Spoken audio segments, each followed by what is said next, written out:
Ma'am, nakakatuwa po talaga si Billy sa mga pictures. Nakita mo din ba ako dyan? Tito, nandyan pa po ba yung mga picture? Nasa album. Sa'yo ba to, Billy?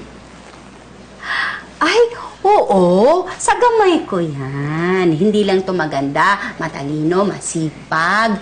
Aba working student ito nung college eh. Tama na ba kaya? Ayos lang yun. Ito naman. Alam nyo, itong batang to, nakikipagpaligsahan to sa mga kasamahan sa dagat. Yung nasa ilalim sila ng tubig. Tapos yung pahaba ng hinga. Kung hindi makahinga doon sa ibaba, hindi ba nakakatakot? Kaya ang tagal kong ibinalik ulit sa dagat to. Tama na po. Matigas na pala talaga yung ulo niya simula ng bata pa, no? In a good way. Hay nako, yan ang problema sa inyong mga lalaki. Ayaw nyo sa mga babaeng headstrong. Yung kayang mag-stand up for themselves kasi natatakot kayo na maapakan yung mga ego nyo.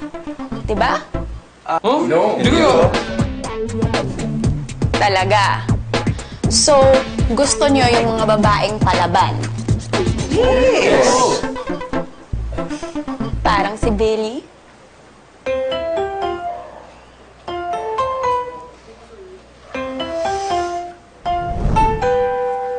Ay, pasensya na kayo kasi may secret admirer na itong si Kamay ko.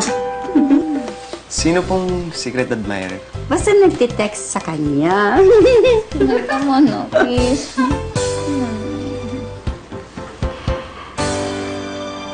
Uy, sige, kumain na kayo. Upo na, Sir Yuan, Sir Ethan. Sige na.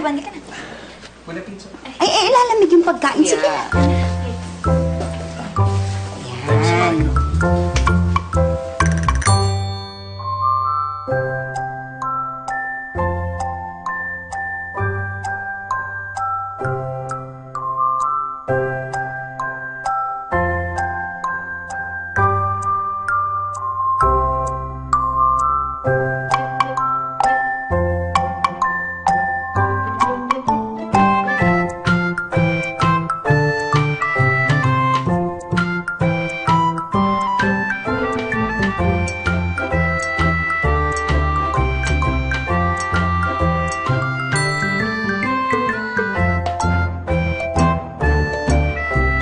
Talaga ha, masarap ha. Hanap parami yung ngayon ha. Pasensya na, at yun lang ang nakayanan.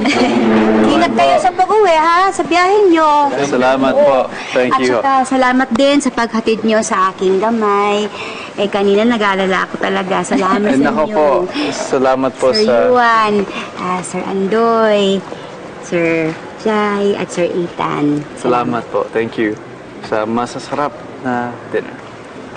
Walang anuman. Ako, pag gusto niyo ng lutong bahay, alam niyo na kung saan kayo pupunta, ha? Dito, dito. Pero kailangan sabihin niyo muna kay gamay ko para naman mapaghandaan ko kayo. Ibang-iba po kayo sa kapatid niyo po. Sorry, Mike. No, it's okay. Ganun lang si Mami, pero she's nice. Nakilala mo na si ate? Oo. Opo. Paano? Huwag na po natin aminin, tita. Mga sir, salamat ulit. Mag-ingat kayo.